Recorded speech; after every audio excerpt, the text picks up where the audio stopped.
Please give an energetic and warm welcome to the one and only Kapil Sharma.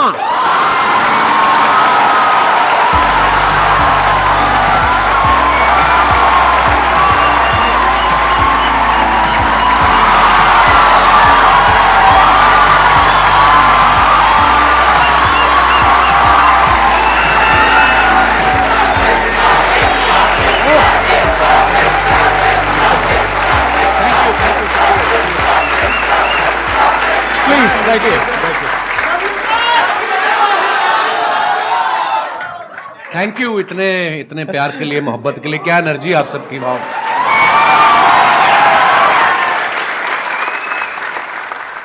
मैं तो सोचा था आप मेरे शो पे आएंगे कभी। एक ही बात है, कोई फर्क नहीं। बात है, हाँ। अच्छा, इससे पहले कि ऑडियंस आपसे इंटरेक्ट करे, ऑडियंस आपसे क्वेश्चंस पूछे, मेरे माइंड में एक सीरियस क्वेश्चन है जी। आज से 10 साल पहले आपने अपने करियर की शुरुआत करी थी। मैंने देखा 2013 में कॉमेडी नाइट्स विद कपिल के नाम से आपका शो आया था। आज पूरे 10 साल हो गए हैं। जी सर। तो तब क्या आपने सोचा था कि एक दिन आपको संदीप महेश्वरी शो में आने का मौका मिलेगा?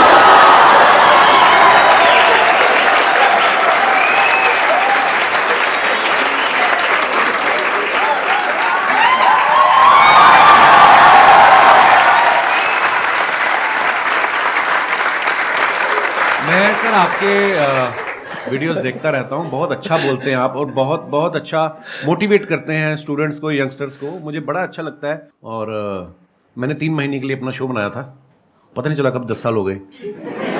लोगों का प्यार है और आप सबकी, लोग बहुत प्यार करते हैं सर आपको।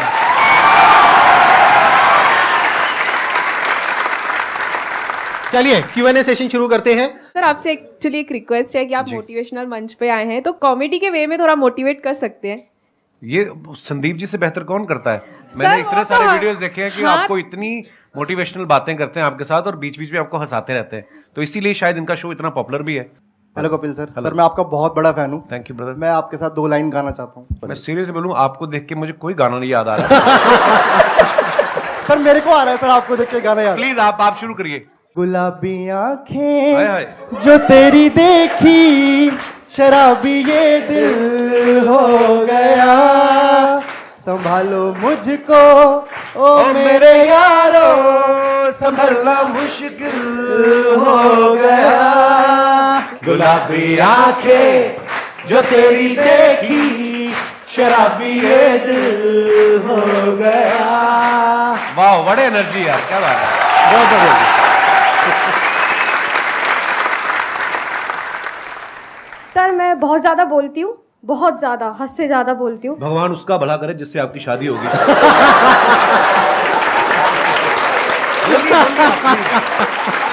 Happy women's day. Thank you sir, thank you so much. मेरे को ये पूछना है सर, गुड लिसनर कैसे बन सकती हूँ मैं? चुप रह के।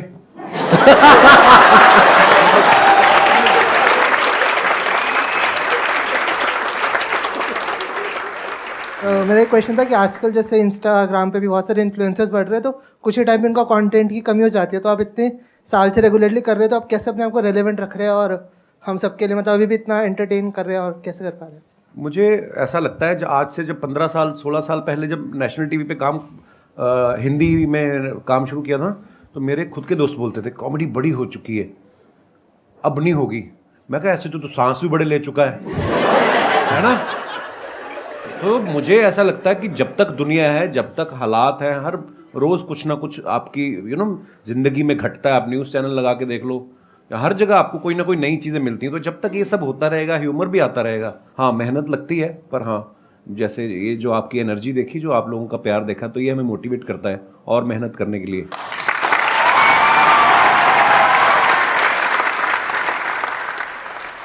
मैं आप दोनों से जानना चाहता हूँ, क्या आपने जो सोचा था, जो मैं इस प्लेटफॉर्म पे यहाँ तक पहुँच जाऊँगा तो मैं ये कर सकता हूँ, ये कर सकता हूँ, ऐसा होगा वैसा होगा, क्या आज वैसा हो रहा है? मुझे लगता है बिल्कुल वैसा हुआ है और शायद उससे कहीं ज़्यादा हुआ है।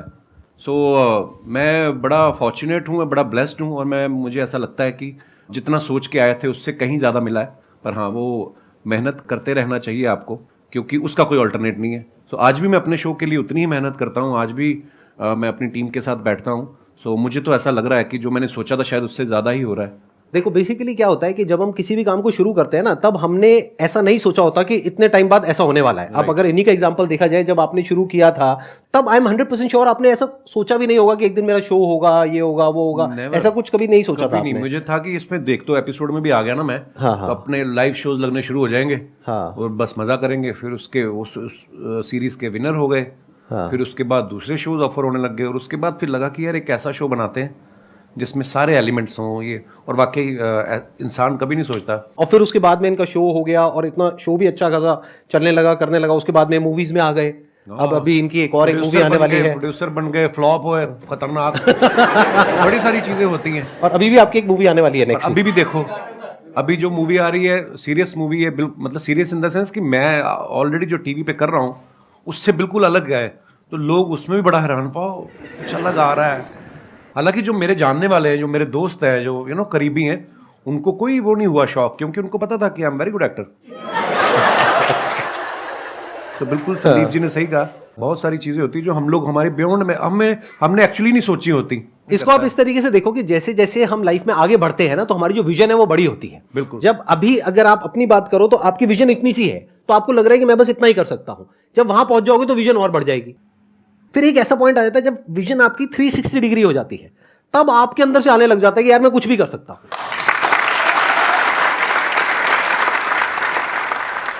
मजा आना चाहिए, मुझे ऐसा लगता है, जो मैंने देखा कि अब मजा आ रहा तो फिर जिंदगी पता नहीं चलती। 10 साल मेरे कब निकले ये वाले, जब ये शो शुरू किया मुझे जेन्युइनली नहीं पता चला।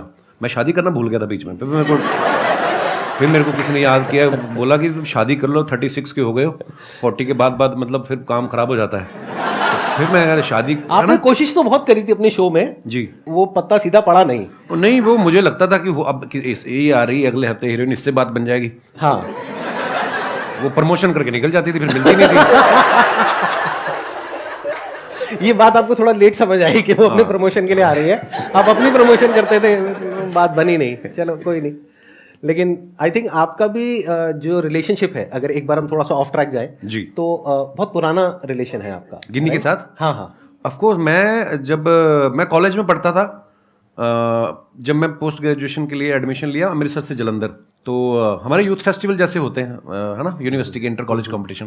तो मैं अपने कॉलेज में पढ़ रहा था, और गर्ल्स कॉलेज का अलग से कंपटीशन होता था, बॉयज़ का अलग से होता था। उसके बाद जो विनर होते थे दो, फिर वो बॉयज़ और गर्ल्स का कंबाइंड फाइनल में होता था। उस तरफ से गिन्नी फर्स्ट आ गई, बॉयज़ वाले में मैं आ गया। फिर फाइनल में जब आमने सामने हुए, वही एक दिन था जिसमें मैं जीता। उसके बाद गिन्नी जीतती आ रही है। और कंपटीशन क्या था सर? थिएटर कैटेगरी, मतलब बहुत सारी कैटेगरीज होती है, फाइन आर्ट्स होता है, म्यूजिक होता है, आप किसमें थे? आप कौन सी कैटेगरी मैं थिएटर में था। और थिएटर में होता है one act play, skit, histrionics, mime, fancy dress. अच्छा, तो शुरू से ही आपको शौक रहा है थिएटर का, म्यूजिक का, इन सब चीजों का? जी। और वो जो आपकी वाइफ है वो किस कैटेगरी में थी? वो थिएटर में ही थी, और वो फोक डांस में भी थी। हाँ, गिद्दा बड़ा अच्छा डालती थी, अब तो मुझे नहीं चाहती है, पर जैसे आप कॉलेज डेज में थे तो आपकी हर एक ग्रुप में ऐसा होता है एक बंदा कि वो जो होता है सबकी लेने वाला होता है। तो सर आपने जो ये कॉमेडी का जो करियर है, वो आपका मतलब ये बेइज्जती करने का शौक था, या फिर आपने मतलब पूछ रहे हैं आप किस तरफ थे? जैसे एक ग्रुप में एक बंदा ऐसा होता है, तो आप वो बंदे थे या फिर आपके साथ ऐसा कुछ हुआ था? मतलब यही आप पूछना चाह रहे हैं? जी सर, यस सर। हाँ, मतलब बेइज्जती करने वाली ये लाइन कहाँ से आ गई भाई?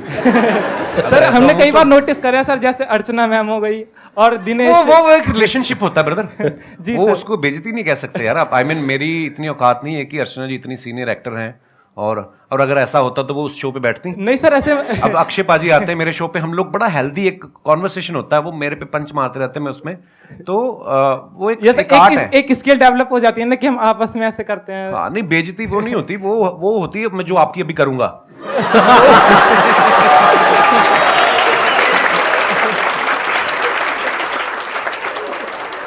मैं स्कूल में ऐसा नहीं था, बिल्कुल कॉलेज में भी ऐसा नहीं था। हाँ, पर मुझे लोगों को हंसाना अच्छा लगता था, पर मैं बड़ा इंट्रोवर्ट था। मुझे लगता कि शायद मैंने ना बहुत साल लोगों को ऑब्जर्व करता रहा, देखता रहा, अलग अलग कैरेक्टर्स। तो जैसे अभी मैडम ने भी सवाल पूछा था, तो वो चीज़ें डेवलप हो रही होती हैं, आपको नहीं पता होता है कि आपके अंदर कुछ डेवलप हो रहा है धीरे धीरे करके। तो अच्छा लगता था लोगों को हंसाना, सो आई थिंक उसी की सर वजह अपने आप पर भी शायद- हंसना भी स्किल है सर, कई लोग हैं जो अपने सबसे आप पे पहले हंस ही नहीं पाते। सबसे पहले अपने ऊपर हंसो। एक मैं आपको मंत्र बताऊं छोटा सा, अगर आपको लगे ना कि यार मेरे बारे में लोग क्या कहेंगे, सबसे पहले अपने बारे में खुद ही कह दो।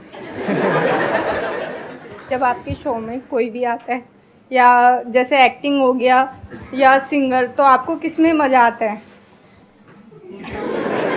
आपने एक्ट्रेस तो बोला ही नहीं। मेन मजे वाली बात है, है सिंगर है। सिंगर के साथ ज़्यादा मज़ा आता है या हाँ, मुझे एक्चुअली क्योंकि पर्सनली मुझे म्यूजिक का बहुत शौक है। नहीं, एक्टर्स के साथ भी बहुत मजा आता है, मस्ती मजाक करते हैं, पर कोई जब सिंगर आता है तो उससे ये होता है कि आप भी एंटरटेन होते हो, है ना? नहीं तो अदरवाइज हम उनको कर रहे होते हैं, ऑडियंस को कर रहे होते हैं। तो म्यूजिशियंस कोई भी आते हैं सिंगर या, तो मुझे बड़ा अच्छा लगता है। Thank you. क्वेश्चन मेरा ये है, जैसे कि सर वैसे मैं डिजिटल मार्केटिंग करता हूँ और क्या कहते हैं मिमिक्री वगैरह भी कर लेता हूँ मैं। अच्छा जी। बट मैं क्या है, मैं कहीं चैनल वगैरह पे किसी चीज़ पे मैंने कोई चैनल वगैरह नहीं बनाया। वैसे क्लाइंट के लिए हम लोग ये काम करते हैं, तो उनकी जो सोशल मीडिया अकाउंट है मैं अच्छे खासे रीच उन पे ला सकता हूँ, बट मेरे को टाइम नहीं मिल पाता। ऐसा भी नहीं है, बहुत कुछ करता हूँ, मतलब समझ में नहीं आता कि टाइम क्यों नहीं मिलता अपने लिए, अगर निकालना चाहूँ तो। आप जवाब देंगे, मैं जवाब दूं? हाथ तो नहीं उठाना चाहते ना आप? मेरा आपसे सवाल है अब। ये सवाल आपने हमसे क्यों पूछा? क्योंकि आपका टाइम है। देखो, मैंने जैसे कहा कि आपको जिस चीज में मजा आता है, अगर आपको लग रहा है कि आपको जो आप जो कर रहे हैं उसमें आपको मजा आ रहा है, तो फिर आप वो अपने लिए कर रहे हैं, आप ही का टाइम है। और अगर आपको उसमें मजा नहीं आ रहा तो फिर मजा ढूंढने का। नहीं सर, मजा तो आता है, मतलब वही है कि टाइम नहीं मिल पाता, पता नहीं कैसे नहीं मिल पाता। भाई टाइम मिलता नहीं है, निकालना पड़ता है। My question is for both of you कि क्योंकि आप लोग अपनी फील्ड में ना you are the number one, which whatever you are doing right now, you are at the top. तो जब आप लोग उस स्टेज पे थे जहाँ पे आपको आपको पता था आपका काम अच्छा है, पॉपुलैरिटी मिल रही है and people around you started recognising you, तो उस स्टेज पे तो सब ऐसा होता है ना कि अरे यार तुम तो बहुत अच्छा करो, यू नो कि भाई अच्छा क्या है बुरा क्या है, but those people around will be a yes person कि आप जो बोलोगे दिल बी यस सर। सो उस सिचुएशन में when you are at place where you can have everything, so how do you maintain that calm and composure? And वो ऐसा होता है ना कि यू आर you know कि you know what I need to do rather than getting affected by other people's opinion। तो वो अपने आप को कैसे आप मैनेज करते हो उस सिचुएशन में, या अपने आप को कैसे रियलाइज कराते हो कि ये सब जो चीज़ें हैं ना, फेम है जो भी है, ये तो आएगा चले जाएगा, but me as a person my value is determined by my work, so how do you continue to do that? Wow.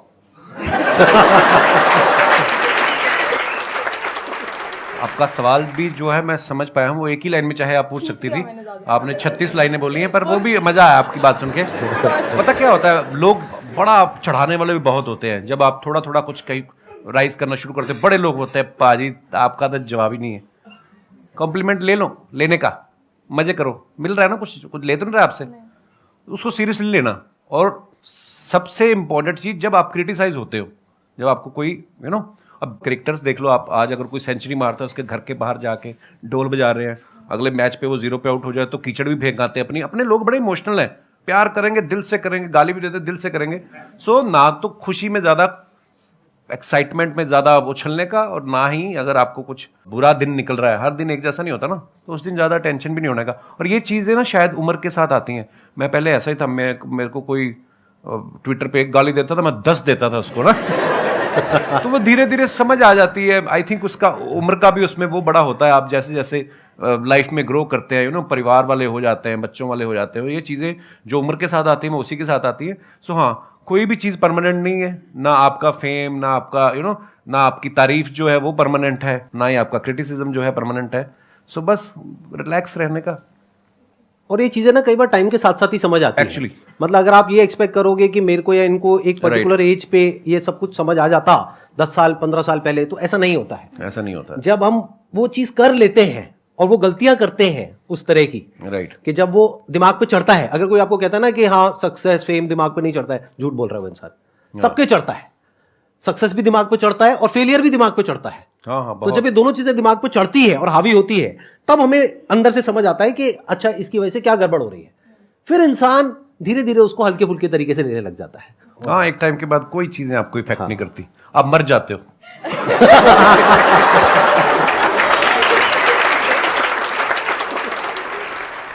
मेरा एक ही क्वेश्चन है, हम खुद का बिजनेस कर रहे हैं, कुछ भी कर रहे हैं, हम कैसे टीम बिल्ड करें, उनके अंदर कैसे लॉयल्टी लेके आए, हम कैसे पता करें उनके दिल के अंदर हमारे लिए मतलब बहुत ज़्यादा लॉयल्टी है, मतलब समर्पण है हमारी कंपनी के लिए, हमारे लिए, हमारे टीम मेंबर के लिए। इट्स अ गुड क्वेश्चन, और ये हम सिर्फ टीम पे नहीं लगा सकते इस फंडे को, हम दोस्ती पे भी लगा सकते हैं, बिल्कुल, फ्रेंडशिप पे भी लगा सकते हैं, रिलेशनशिप बोल सकते हैं, any kind of a relationship, that could be a professional relationship और अ पर्सनल रिलेशनशिप। तो कोई भी रिलेशनशिप हो किसी भी तरीके की, उसको स्ट्रांग कैसे किया जाता है? देखो आप सामने वाले के मन में क्या चल रहा है ये तो आप कभी भी नहीं जान पाओगे। अगर आपको ऐसी कोई शक्ति मिल जाए तो तुम बिजनेस छोड़ के तुम तो लड़कियों के पीछे लग जाओगे कि मुझे तो पता है इसके दिमाग में क्या चल रहा है। सो देखो ये शक्तियाँ तो मुझे नहीं पता कहाँ से आती हैं, हाँ, लेकिन आपको कहीं ना कहीं अंदर से पता चल जाता है कि कौन मेरे लिए अच्छा सोच रहा है। अच्छा, ऐसा भी नहीं है कि जो आज आपके लिए अच्छा है वो आज से 5 साल बाद हो सकता है उसके मायने बदल जाएं, उसकी आपसे एक्सपेक्टेशन अलग हो जाएं। जो मेरे भी बहुत ऐसे मेरे दोस्त हैं, आज भी मेरे वही दोस्त हैं स्कूल कॉलेज के, पर कई दोस्त ऐसा भी होता है कि वो आपसे कुछ और उम्मीद करने लग जाते हैं। यू नो, समय बहुत बड़ी चीज़ है, समय के हिसाब से आपके विचार भी बदलते हैं, सब कुछ होता है। पर हाँ, अगर आपको ये जानना है कि ये मेरे लिए कितना लॉयल है तो ये सोचना छोड़ दो, आप अपना 100% उसको दे दो। जब वो देखेगा कि आप उसको कितनी मोहब्बत से इसको ट्रीट कर रहे हो तो वो सेम शायद बदले में आपको ऐसा मिलेगा। तो इसको हम पढ़ते भी आए हैं कि आपके ही कर्म आपके आगे आते हैं। मुझे ऐसा लगता है आप जब अपना 100% देते हो किसी को विदाउट एनी एक्सपेक्टेशन, आपके अंडर जो काम करते हैं जो भी, उनको अगर आप बहुत मोहब्बत देंगे तो शायद वो भी आपके लिए लॉयल ही होंगे। मेरा अपना टेक ये है कि अच्छे टाइम में कभी भी एक रिलेशनशिप की पहचान नहीं होती है। एक्चुअली अच्छे टाइम में तो सब अच्छे हैं, दोस्त भी अच्छे हैं, रिश्तेदार भी अच्छे हैं, टीम वाले भी अच्छे हैं, सब कुछ अच्छे हैं। जब बुरा टाइम आता है तब क्या आप उसके साथ में खड़े हो या नहीं खड़े हो, और पूरे दिल से, उससे रिलेशन पक्का हो जाता है।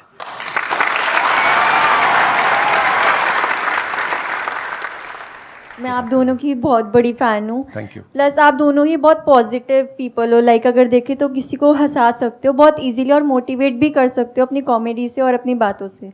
सब अग्री करेंगे कि हम कोई भी काम स्टार्ट करते हैं तो हम बहुत इम्पेशेंट हो जाते हैं उस चीज़ को लेके। तो आप इम्पेशेंट आप दोनों भी होते होंगे, तो आप कैसे डील करते हैं उस चीज़ से, दोनों? लाइफ में जो सबसे बड़ी क्वालिटी हम सबके अंदर होनी चाहिए, जो आई एम 100% श्योर इनके अंदर भी है, और वो लोग जो आगे बढ़े हैं लाइफ में सबके अंदर है। लाइफ में अंदर चाहे जैसी भी हालत है, मन है चाहे नहीं है, जो करना है वो करना है, as simple as that. The show must go on. ये क्वालिटी हमारे अंदर सबके अंदर होनी चाहिए अगर हम लाइफ में आगे बढ़ना चाहते हैं, तो जो आज की जनरेशन में बहुत कम लोगों के अंदर होती है। हम क्या सोचते हैं, काम को शुरू करते हैं, रिजल्ट नहीं आया, छोड़ो बेकार है, फिर किया नहीं आया, बेकार है। बेकार है क्या होता है, करना है तो करना है ना। आगे सर आपकी बारी। सेम। मुझे पता था ऐसे कुछ आने वाला है यहाँ से। Thank you so much sir यहाँ पर आने के लिए। Thank you. मुझे बहुत मजा आया आपसे मिल करके। थैंक यू, बहुत बढ़िया।